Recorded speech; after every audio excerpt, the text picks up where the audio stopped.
नमस्ते दोस्तों। डर की दास्तान में आपका स्वागत है।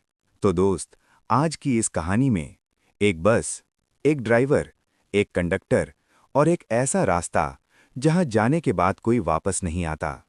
रात के अंधेरे में पुराने पुल पर शुरू होती है एक डरावनी यात्रा, जहां हर सवारी अपने साथ मौत का राज लेकर चलती है।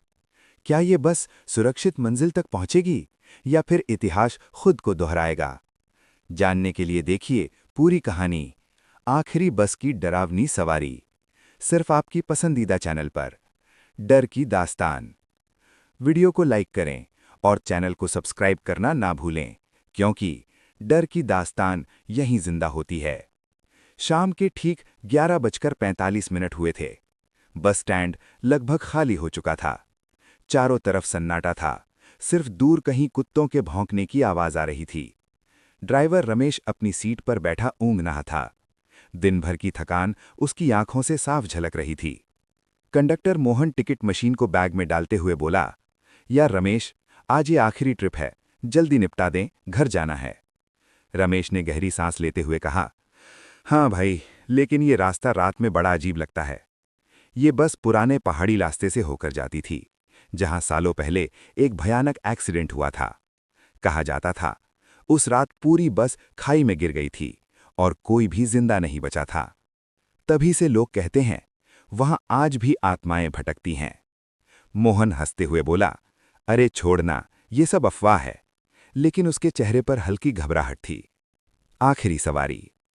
रमेश ने बस स्टार्ट की। घड़ घड़ घड़, इंजन की आवाज रात की खामोशी चीरती हुई गूंज उठी। तभी एक बूढ़ा आदमी धीरे धीरे चलता हुआ बस के पास आया। उसकी आंखें बहुत अजीब थीं, जैसे कुछ कहना चाहती हों। मोहन ने पूछा, कहाँ जाना है बाबा? वो धीरे से बोला, पुराना पुल। मोहन चौंक गया। वो पुल जहां सबसे ज्यादा हादसे होते थे। लेकिन उसने टिकट दे दिया। बूढ़ा आदमी सबसे पीछे वाली सीट पर बैठ गया। थोड़ी देर बाद एक और यात्री चढ़ा। काली चादर ओढ़े एक औरत। उसका चेहरा दिख नहीं रहा था। उसकी आवाज बहुत धीमी थी, मुझे वहीं जाना है। रमेश के हाथ स्टीयरिंग पर कांप गए। वहीं मतलब? पुराना पुल। अब रमेश और मोहन दोनों एक दूसरे को देखने लगे। रहस्यमयी सफर। बस चल पड़ी। धीरे धीरे शहर पीछे छूट गया। अब चारों तरफ सिर्फ जंगल, कोहरा, अंधेरा। मोहन ने शीशे से पीछे देखा। वो बूढ़ा आदमी सर झुकाए बैठा था, लेकिन उसका सर असामान्य तरीके से मुड़ा हुआ था, जैसे गर्दन टूटी हो। मोहन की रूह कांप गई। उसने रमेश से धीरे से कहा, यार, पीछे वाला पैसेंजर, कुछ गड़बड़ है। रमेश ने शीशे में देखा और उसका दिल जोर से धड़कने लगा। पीछे की सीट अब खाली थी। अभी तो बैठा था। मोहन फसफसाया। तभी बस के अंदर अचानक ठंड बढ़ गई। सांस से भाप निकलने लगी। रेडियो अपने आप चालू हो गया। ये बस अब वापस नहीं जाएगी। आवाज टूटी फूटी थी, डरावनी। रमेश चिल्लाया, ये सब क्या हो रहा है? तभी पीछे से किसी ने कहा, रुको। बहुत पास से, बहुत धीमे, लेकिन बस में उनके अलावा कोई नहीं था। रुको। वो आवाज अब भी रमेश के कानों में गूंज रही थी। उसने झटके से ब्रेक दबाया। ची। बस अचानक रुक गई। मोहन लगभग गिरते गिरते बचा। पागल हो गया है क्या? क्यों रोकी बस? रमेश हांफते हुए बोला, तूने नहीं सुना क्या? किसी ने रुको कहा। मोहन का चेहरा सफेद पड़ गया। यार, मैंने भी सुना था। दोनों कुछ सेकंड तक चुप रहे। चारों तरफ सिर्फ घना कोहरा, सन्नाटा, जंगल की सरसराहट। खाली बस, लेकिन एहसास किसी के होने का। मोहन धीरे धीरे पीछे की ओर बढ़ा। मैं देखता हूं, कोई है क्या? उसका हर कदम भारी लग रहा था। टिक टिक टिक, उसके जूतों की आवाज बस में गूंज रही थी। पिछली सीट में पहुंचकर उसने झांका। कोई नहीं, लेकिन सीट गीली थी, जैसे कोई अभी अभी वहां बैठा हो। और ठंडी, बहुत ठंडी। मोहन की रीढ़ में सिहरन दौड़ गई। रमेश, यहां कोई था। तभी रेडियो फिर से चालू हो गया। इस बार आवाज और साफ थी। रेडियो, तुम दोनों देर कर रहे हो। रमेश कांप गया। कौन बोल रहा है? रेडियो से धीमी हंसी आई। पुल तुम्हारा इंतजार कर रहा है। मोहन ने झटके से रेडियो बंद कर दिया, लेकिन आवाज बंद नहीं हुई। अब वो बस के अंदर गूंज रही थी, चारों तरफ से। पुराना पुल। कुछ ही मिनटों में कोहरे के बीच से एक ढांचा उभरा। वो था पुराना पुल। जर्जर, टूटा फूटा, लोहे पर जंग, नीचे गहरी खाई। यही वो जगह थी जहां सालों पहले पूरी बस गिरी थी। रमेश का गला सूख गया। यार, ये रास्ता तो बंद था। हम यहां कैसे पहुंच गए? मोहन घबराकर बोला। हमने तो दूसरी रोड ली थी। लेकिन सड़क अपने आप मुड़ चुकी थी, जैसे किसी ने रास्ता बदल दिया हो। बूढ़ा आदमी वापस। तभी पीछे से खांसने की आवाज आई। हाँ, हाँ। दोनों की सांस रुक गई। धीरे धीरे मुड़े। वही बूढ़ा आदमी खड़ा था। इस बार उसका चेहरा साफ दिख रहा था, आधा जला हुआ, आंखें बाहर निकली हुईं, होंठ कटे हुए। मोहन चीख पड़ा। ये तो वही है, एक्सीडेंट वाला।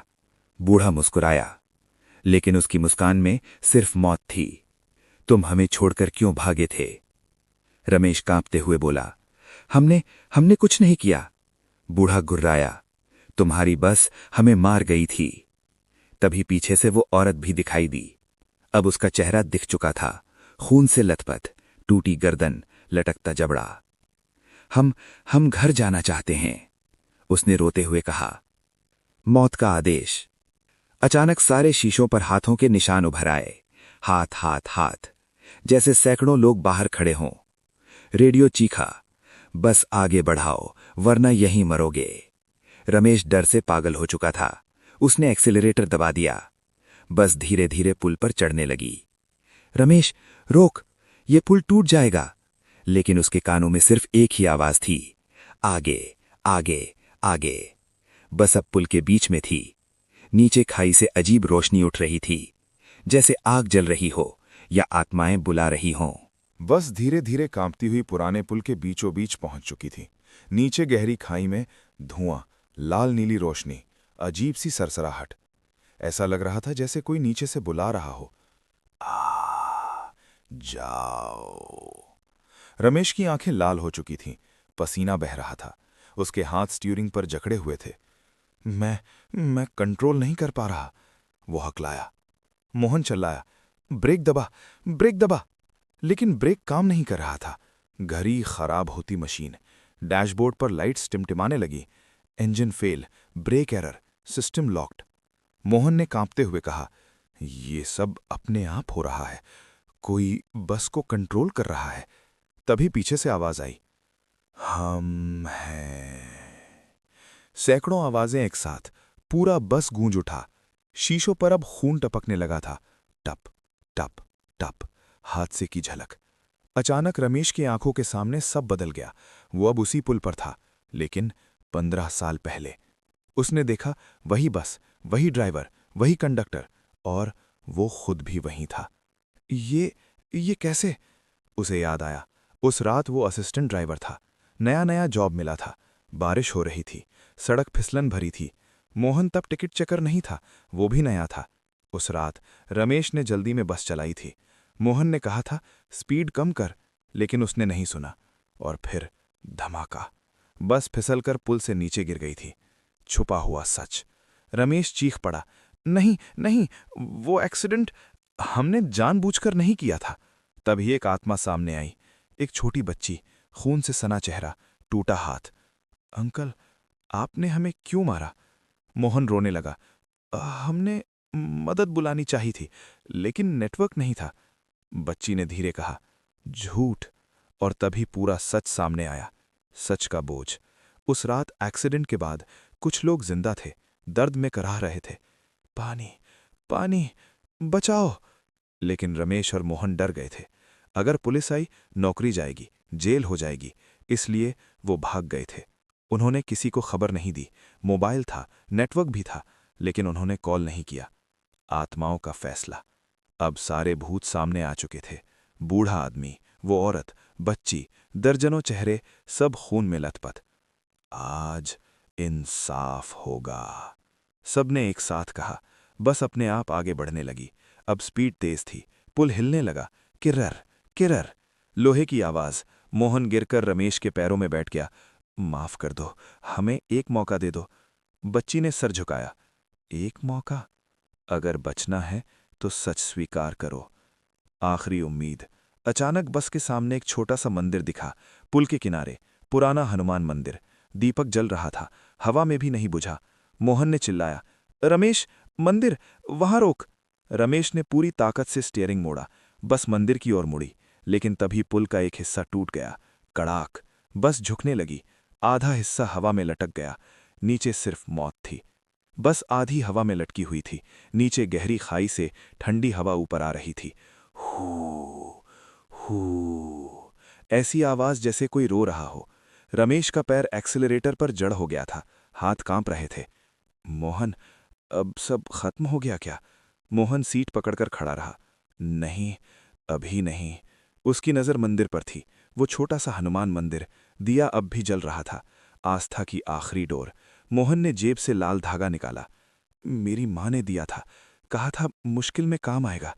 उसने कांपते हाथों से उसे स्टीयरिंग पर बांध दिया और आंख बंद करके बोला, हे बजरंग बली, अगर गलती हुई है तो सजा दे दो, लेकिन इन मासूमों को शांति दे दो। रमेश भी रो पड़ा, भगवान, हमें एक मौका दे दो। आत्माओं की परीक्षा। तभी बस के अंदर अजीब रोशनी फैल गई, सफेद और नीली। सारी आत्माएं सामने खड़ी थीं। बूढ़ा आदमी बोला, माफी मांगना आसान है, भुगतना मुश्किल। वो औरत आगे आई, क्या तुम सच में पछताते हो? रमेश ने सर झुका लिया। हर दिन, हर रात मैं वही सपना देखता हूं, आप सब हमें घूरते हो। मोहन बोला, हमने खुद को सजा दी है, हमने कभी चैन से नींद नहीं ली। सच्चा पश्चाताप। तभी बच्ची आगे बढ़ी। उसके चेहरे पर अब डर नहीं था, सिर्फ उदासी थी। अगर हम तुम्हें छोड़ दें तो तुम क्या करोगे? रमेश ने कहा, हम सच बताएंगे, पुलिस को, सबको। हम अपने गुनाह की सजा लेंगे। मोहन ने जोड़ा, हम हर साल यहां आएंगे, आप सबके लिए पूजा करेंगे, लोगों को सच बताएंगे। हवा का बदलना। अचानक हवा रुक गई, कोहरा हल्का होने लगा। बस का झुका हुआ हिस्सा धीरे धीरे ऊपर उठने लगा। किरर, लोहे की चरमराहट थमी। अब बस फिर से सीधी खड़ी थी। रमेश और मोहन एक दूसरे को देखकर रो पड़े। हम बच गए। आखिरी चेतावनी। बूढ़ा आदमी पास आया। अब उसका चेहरा डरावना नहीं था, शांत था। हम तुम्हें छोड़ रहे हैं, लेकिन याद रखना, अगर झूठ बोला तो अगली बार वापसी नहीं होगी। फिर वो सब धीरे धीरे धुएं में बदलने लगे, हवा में घुलते चले गए। रास्ता खुला। बस का इंजन अपने आप चालू हो गया, ब्रेक ठीक हो गए, डैशबोर्ड नॉर्मल, जैसे कुछ हुआ ही ना हो। सड़क भी बदल चुकी थी। अब वो खतरनाक पुल नहीं था, सामान्य हाईवे। सुबह की हल्की रोशनी दिखने लगी थी। मोहन बोला, रात निकल गई, हम जिंदा हैं। रमेश की आंखों में आंसू थे। लेकिन अब पुरानी जिंदगी नहीं जी पाएंगे। अधूरा सच। जैसे ही बस शहर में घुसी, रमेश के फोन पर मैसेज आया, अननोन नंबर। सच बोलना मत भूलना, हम देख रहे हैं। मोहन कांप गया। ये किसका नंबर है? रमेश चुप रहा, क्योंकि वो जानता था कहानी अभी खत्म नहीं हुई है। शहर की सड़कें अब साफ दिखने लगी थीं। सुबह की हल्की रोशनी फैल चुकी थी, लेकिन रमेश और मोहन के दिलों में अभी भी रात का अंधेरा भरा हुआ था। बस स्टैंड पास आ रहा था। चारों तरफ लोग थे, दुकानें खुल रही थीं, चाय की केतली से भाप उठ रही थी। सब कुछ सामान्य लग रहा था, लेकिन उनके लिए कुछ भी सामान्य नहीं था। रमेश ने धीरे से बस पार्क की, इंजन बंद किया। टक, आवाज गूंजी और सब शांत हो गया। मोहन सीट पर ही बैठा रह गया। यार, क्या सच में सब खत्म हो गया? रमेश ने धीरे से कहा। नहीं, ये शुरुआत है। तभी डिपो मैनेजर शर्मा जी पास आए। अरे रमेश, आज बड़ी देर कर दी, रात में कोई दिक्कत आई थी क्या? रमेश का गला सूख गया। उसने झूठ बोलने के लिए मुंह खोला, लेकिन तभी उसके कानों में वही आवाज गूंजी, सच बोलना मत भूलना। उसने मुंह बंद कर लिया। हाँ सर, थोड़ी परेशानी हो गई थी। शर्मा जी ने शक की नजर से देखा। ठीक है, बाद में बात करेंगे। मोहन नीचे उतरा। उसके पैर लड़खड़ा रहे थे। वो दीवार का सहारा लेकर खड़ा हुआ। रमेश, मुझे डर लग रहा है, अगर हमने सच बताया तो जेल। रमेश ने उसकी तरफ देखा। और अगर नहीं बताया तो वो आत्माएं। मोहन चुप हो गया। घर पहुंचकर भी उन्हें चैन नहीं मिला। रमेश ने नल खोला। पानी बह रहा था, लेकिन उसे लगा वो पानी नहीं, खून बह रहा है। उसने झटके से नल बंद कर दिया। ये सब मेरे दिमाग में है, बस दिमाग में। लेकिन आईने में देखते ही वो कांप गया। पीछे वो छोटी बच्ची खड़ी थी, खामोश, उदास। रमेश पलटा। कुछ नहीं। मोहन की हालत भी अलग नहीं थी। रात को सोते समय उसे लगा कोई उसके कान में फुसफुसा रहा है। कब बोलोगे? कब? वो पसीने में डूबकर उठ बैठता। 3 दिन बीत गए। दोनों रोज मिलते, एक ही बात करते। आज बताएं? नहीं, कल, कल। लेकिन कल कभी नहीं आता। चौथे दिन अखबार में खबर छपी। पुराने पुल पर फिर हादसा, बाइक सवार की मौत। रमेश के हाथ से अखबार गिर गया। ये हमारी वजह से हुआ। मोहन की आवाज कांप गई। हमने वादा तोड़ा। तभी रमेश के फोन पर कॉल आया। Unknown number. उसने कांपते हाथों से उठाया। हेलो। दूसरी तरफ वही बच्ची की आवाज। आपने झूठ बोला। अब कोई और मरा है। अगला कौन होगा, आप या वो? कॉल कट गया। मोहन जमीन पर बैठ गया। बस, अब बहुत हो गया। मैं पुलिस के पास जाऊंगा। रमेश ने उसकी बाह पकड़ी। साथ चलेंगे, अकेले नहीं। रात को दोनों पुलिस स्टेशन पहुंचे। बारिश हो रही थी। आसमान गरज रहा था, जैसे सब कुछ चेतावनी दे रहा हो। उन्होंने अंदर कदम रखा। डेस्क पर बैठे इंस्पेक्टर वर्मा ने पूछा, क्या काम है? रमेश ने गहरी सांस ली। सर, हमें एक हादसे के बारे में बताना है। 15 साल पहले। उसकी आवाज टूट गई। मोहन ने बात संभाली। हम दोषी हैं। हम भाग गए थे। हमने किसी की मदद नहीं की। पूरे कमरे में सन्नाटा छा गया। इंस्पेक्टर वर्मा उन्हें घूरता रहा, फिर बोला, तुम जानते हो, ये कबूलनामा तुम्हारी जिंदगी बदल देगा। रमेश ने सिर हिलाया। हमें मंजूर है, बस उन्हें शांति मिल जाए। तभी अचानक लाइट चली गई। पूरा थाना अंधेरे में डूब गया। और उसी अंधेरे में किसी ने ताली बजाई। शाबाश। धीमी, डरावनी। अंधेरे में कई परछाइयां उभरीं, जानी पहचानी। बूढ़ा आदमी, वो औरत, बच्ची, सब वहां थे। सिर्फ रमेश और मोहन ही नहीं, पूरी इमारत में।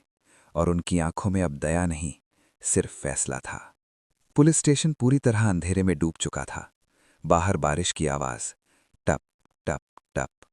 और अंदर सन्नाटा, इतना गहरा कि अपनी ही सांस सुनाई दे रही थी। रमेश और मोहन की आंखें अंधेरे की आदी होने लगीं। धीरे धीरे उन्हें परछाइयां साफ दिखने लगीं। वो सब वहीं खड़े थे। बूढ़ा आदमी, खून से सनी औरत, वो छोटी बच्ची, और दर्जनों अनजाने चेहरे। सब चुप, बस देख रहे थे। इंस्पेक्टर वर्मा की आवाज कांपी। ये कौन लोग हैं? लेकिन किसी ने जवाब नहीं दिया, क्योंकि वो लोग अब लोग नहीं थे। अचानक बच्ची आगे बढ़ी। उसके पैरों की आवाज भी नहीं थी। वो जमीन पर चल नहीं रही थी, तैर रही थी। उसने रमेश की तरफ देखा। अब आपने सच कहा, लेकिन बहुत देर से। रमेश रो पड़ा। माफ कर दो, हम डर गए थे, हम कमजोर थे। बच्ची ने धीरे से कहा, हम भी डरे हुए थे, अंधेरे में, दर्द में, मरते हुए। मोहन घुटनों पर गिर गया। हमें सजा दे दो, लेकिन किसी और को मत मारो। सजा का फैसला।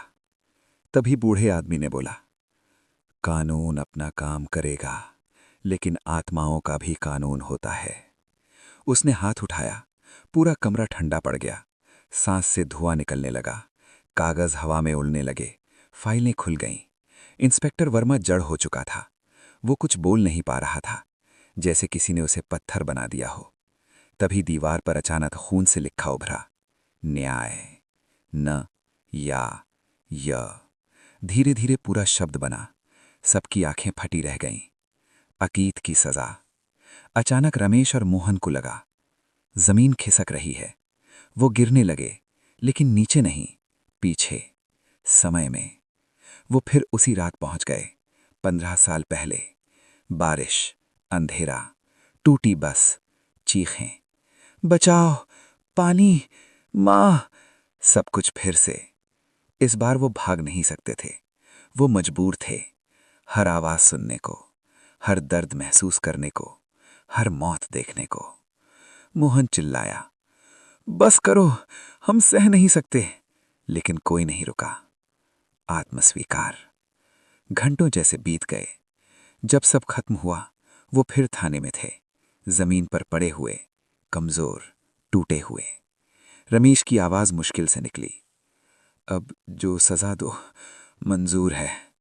बच्ची मुस्कुराई, पहली बार, लेकिन वो मुस्कान दुख भरी थी। अब हम जा सकते हैं, लेकिन एक आखिरी काम, आखिरी वचन। उसने इंस्पेक्टर वर्मा की तरफ देखा। वो अचानक हिलने लगा, जैसे नींद से जागा हो। ये सब मैंने सपना देखा। लेकिन मेज पर एक फाइल पड़ी थी, अपने आप खुली हुई। उसमें 15 साल पुराने केस की सारी सच्चाई, नाम, तारीख, सबूत, सब कुछ। बूढ़ा आदमी बोला, ये केस अब बंद नहीं रहेगा, इंसाफ होगा। धीरे धीरे सारी आत्माएं रोशनी में बदलने लगीं, सफेद, शांत, हवा में घुलती हुई।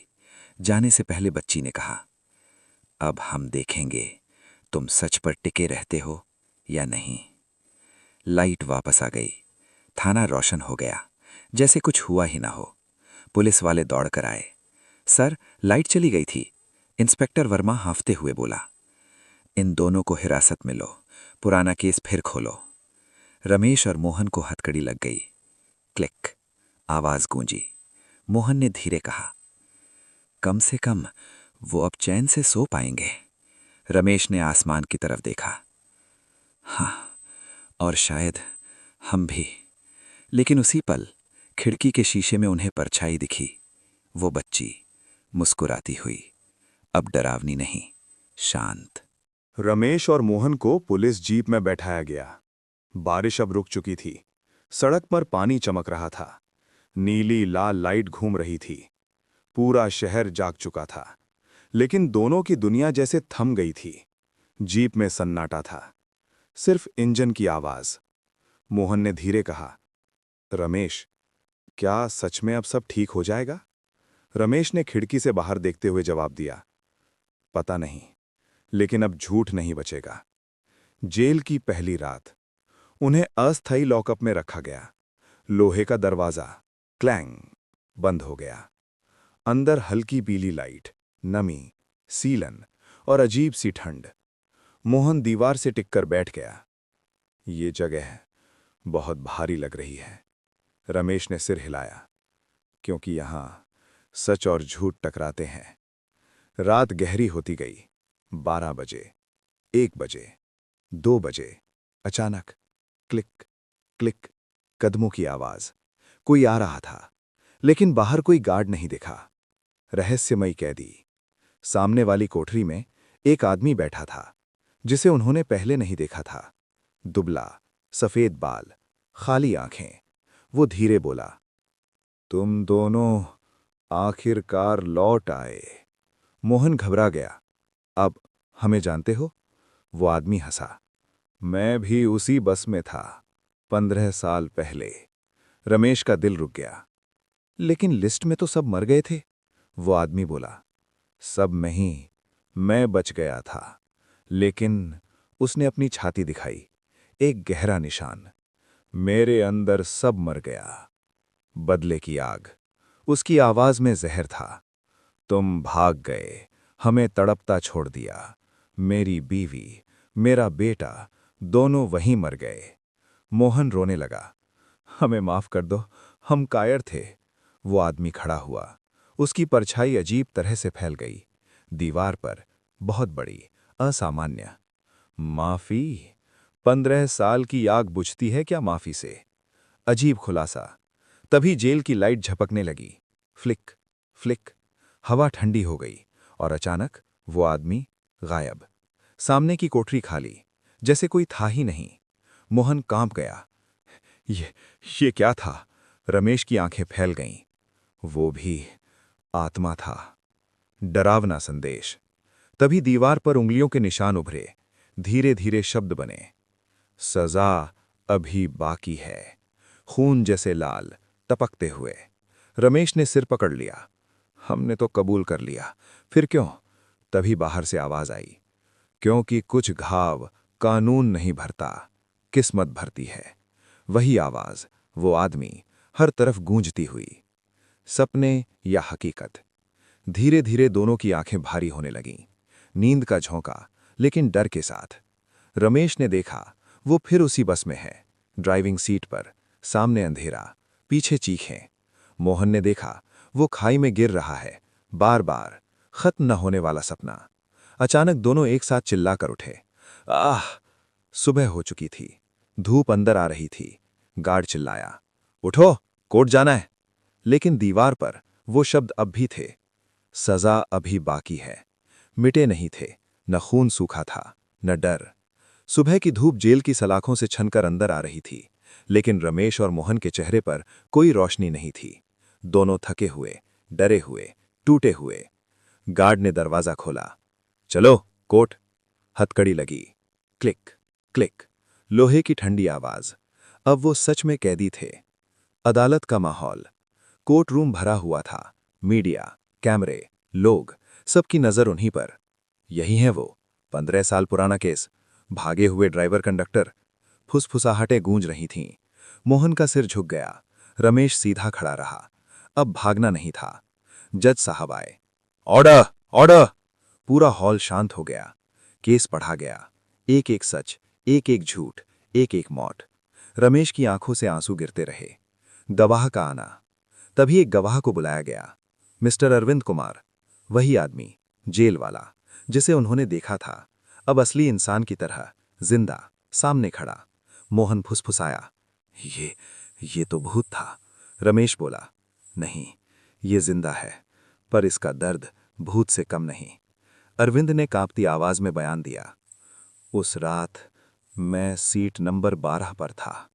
मेरी पत्नी, मेरे बेटे मेरे साथ थे।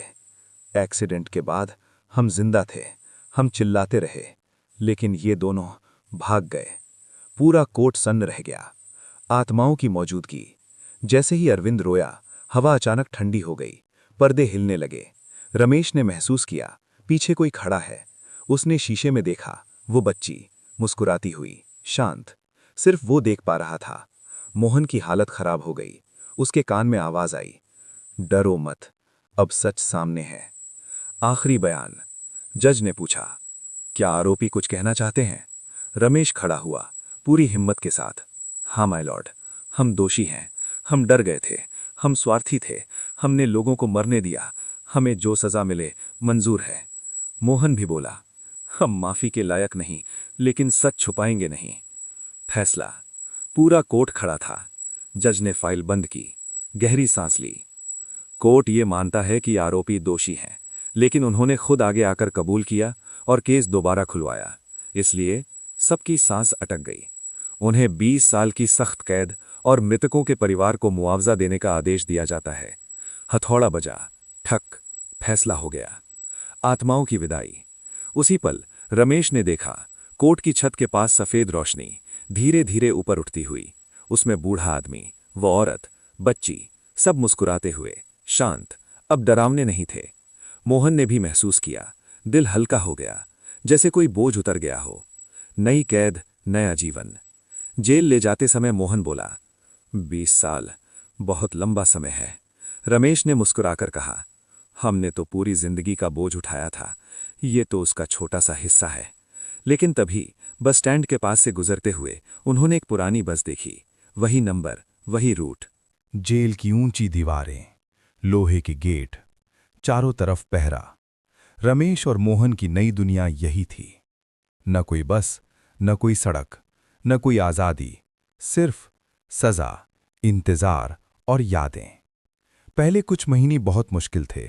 कैदियों की गालियां, गार्ड की सख्ती, रात की खामोशी और पुराने सपने। रात के साए। हर रात लगभग एक ही समय 2:13 पर रमेश की नींद टूट जाती। हमेशा, बिना अलार्म, बिना वजह। और हर बार उसे लगता कोई उसे देख रहा है। अंधेरे में सलाखों के पास एक छोटी सी परछाई, वही बच्ची, खामोश, बस देखती रहती, न मुस्कान न गुस्सा। मोहन का हाल भी अलग नहीं था। उसे सपने आते, वो फिर बस चला रहा है, लेकिन सीट पर कोई नहीं। फिर अचानक पूरी बस भर जाती है, खून से सने लोग, सब एक साथ बोलते, अभी नहीं, अभी नहीं। बदला हुआ इंसान। समय बीतता गया, साल, फिर साल, फिर साल। रमेश के बाल सफेद होने लगे, मोहन झुकने लगा, लेकिन दोनों बदले। अब वो लड़ते नहीं थे, झूठ नहीं बोलते थे।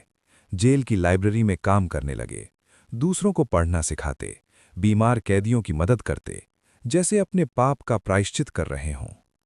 रहस्यमयी पत्र।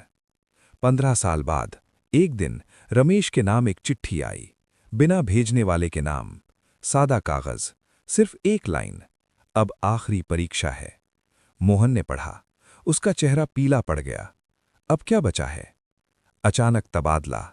उसी हफ्ते जेल प्रशासन ने आदेश दिया, दोनों का ट्रांसफर, दूसरी जेल, पुराने पहाड़ी इलाके में। मोहन फुसफुसाया, वही रास्ता, वही पुल। रमेश ने कुछ नहीं कहा, लेकिन उसका दिल तेज धड़कने लगा। आखिरी सफर फिर शुरू, फिर से एक बस, फिर से रात, फिर से अंधेरा, बारिश। संयोग या किस्मत? इस बार वो यात्री थे, हथकड़ी में, खामोश। बस पहाड़ी सड़क पर चढ़ रही थी। ड्राइवर नया था, अनजान, हंसमुख। पहली बार इस रूट पर हूं, उसने कहा। मोहन कांप गया। भाई, धीरे चलाना। ड्राइवर हंसा। अरे अंकल, डरते क्यों हो? तभी कोहरा घना होने लगा, रेडियो अपने आप चालू हुआ। वापसी, वापसी। रमेश की आंखें फैल गईं। नहीं, फिर नहीं। बस के शीशों पर हाथों के निशान उभरे, ठंडी हवा। अचानक ब्रेक फेल। ड्राइवर घबरा गया। ये क्या हो रहा है? मोहन चिल्लाया, बस रोक। लेकिन इतिहास दोहराने लगा था। अंतिम मोड़। सामने वही पुराना पुल, टूटा हुआ, अंधेरे में डूबा, नीचे खाई, ऊपर तूफान। ड्राइवर पसीने में डूब गया। ब्रेक नहीं लग रहे। रमेश और मोहन एक दूसरे को देखे। वही रात, वही जगह। फर्क सिर्फ इतना, अब वो भाग नहीं सकते थे। रमेश बोला, मोहन, इस बार हम भागेंगे नहीं। मोहन ने सिर हिलाया, इस बार हम बचाएंगे। बस तेजी से पुल की तरफ बढ़ रही थी, और सामने कोहरे में कई परछाइयां खड़ी थीं, इंतजार करती हुई। बस तेजी से पुराने पुल की तरफ बढ़ रही थी। हवा सीटी मार रही थी, बारिश अब तूफान बन चुकी थी। ड्राइवर की हालत खराब थी। मैं कंट्रोल नहीं कर पा रहा। उसके हाथ कांप रहे थे, स्टीयरिंग हिल रहा था, ब्रेक बिल्कुल बेकार। मोहन ने चारों तरफ देखा। बस में लगभग 20 कैदी थे, सब डरे हुए, कुछ रो रहे थे, कुछ भगवान को याद कर रहे थे। रमेश ने अचानक चिल्लाया, ड्राइवर, बस को दाईं तरफ मोड़, वहां एक पुराना कट है। ड्राइवर घबराया, लेकिन मैं पहली बार आया हूं, मुझे रास्ता नहीं पता। रमेश की आंखों में अजीब चमक थी। मुझे पता है, बहुत अच्छे से। तभी कोहरे में से आकृतियां साफ होने लगीं। बूढ़ा आदमी, वो औरत, बच्ची और बाकी यात्री, सब पुल के बीच खड़े थे, हाथ फैलाए हुए, जैसे रोक रहे हों या बुला रहे हों। रेडियो गूंजा, अब दिखाओ, क्या बदले हो। मोहन ने एक पल भी नहीं सोचा। वो अपनी सीट से उठा, हथकड़ी लगी होने के बावजूद। लड़खड़ाता हुआ ड्राइवर के पास पहुंचा। हटो, मैं मदद करता हूं। गार्ड चिल्लाया, पागल हो गया है क्या? लेकिन मोहन नहीं रुका। उसने स्टीयरिंग पकड़ लिया। रमेश भी आगे आ गया। दोनों ने मिलकर पहिया थाम लिया। जान की बाजी। बस अब पुल पर चढ़ चुकी थी। किर्र, किर्र, लोहे की चरमराहट। एक गलत मोड़ और सब खत्म। नीचे सिर्फ मौत। रमेश ने दांत भींचे। बजरंगबली, आज आखिरी बार, हमें सही रास्ता दिखा दो। उसकी आंखों से आंसू बह रहे थे। मोहन ने चिल्लाया, अब दाईं तरफ। ड्राइवर ने पूरी ताकत से मोड़ा। बस झटके से घूमी। सब यात्री उछल पड़े, चीखें, हाहाकार। चमत्कार। अचानक धड़ाम। बस एक पत्थर से टकराई, रुक गई। बस का आगे का हिस्सा पुल से बाहर था, लेकिन पिछला हिस्सा सुरक्षित। बस लटक रही थी, ठीक वैसे ही जैसे सालों पहले। फर्क सिर्फ इतना, इस बार कोई भाग नहीं रहा था। आखिरी विदाई। तभी हवा शांत हो गई, बारिश थम गई, कोहरा छटने लगा। आत्माएं पास आईं। अब उनके चेहरे डरावने नहीं थे, शांत, संतुष्ट। बच्ची आगे बढ़ी। उसने रमेश और मोहन की तरफ देखा। आज तुमने हमें निराश नहीं किया। बूढ़ा आदमी बोला, तुमने दूसरों की जान बचाकर अपना कर्ज चुका दिया। वो औरत मुस्कुराई, अब हम मुक्त हैं। धीरे धीरे सब रोशनी में बदलने लगे, आसमान की तरफ उठते गए और गायब हो गए। बचाव और मुक्ति। कुछ देर बाद सायरन की आवाज आई। रेस्क्यू टीम पहुंची। सबको सुरक्षित बाहर निकाला गया। कोई नहीं मरा, एक भी नहीं। रमेश और मोहन जमीन पर बैठ गए, थके हुए, भीगे हुए, जिंदा। मोहन हंसते हंसते रो पड़ा, हम बच गए। रमेश ने आसमान की तरफ देखा और उन्होंने भी। आखिरी तोहफा। कुछ महीनों बाद कोर्ट ने दोबारा सुनवाई की। उनके साहस को देखते हुए सजा कम कर दी गई, रिहाई मिली। दोनों ने बस की नौकरी नहीं ली। उन्होंने उसी पुल के पास एक छोटा सा मदद केंद्र खोला, यात्री सेवा केंद्र, जहां मुफ्त पानी, फर्स्ट एड और आराम मिलता था। हर साल उस हादसे की तारीख पर वो वहां दिया जलाते, प्रार्थना करते और कहते, माफ कर दो। एक शाम दिए की लौ के पास उन्हें लगा हवा में किसी ने फुसफुसाया, अब सब ठीक है। और पहली बार बरसों बाद उन्हें बिना डर के नींद आई। आपने सुनी एक ऐसी कहानी जहां गलती की सजा सालों तक पीछा करती रही। एक ड्राइवर, एक कंडक्टर और अधूरा इंसाफ, जिसने उन्हें फिर उसी रास्ते पर ला खड़ा किया जहां मौत इंतजार कर रही थी। लेकिन सवाल यह है, क्या इंसान अपनी गलती सुधार सकता है? क्या आत्माएं माफ कर सकती हैं? और क्या सच में मोक्ष मिलता है? इन सब सवालों का जवाब छुपा है इस कहानी के आखिरी सच में।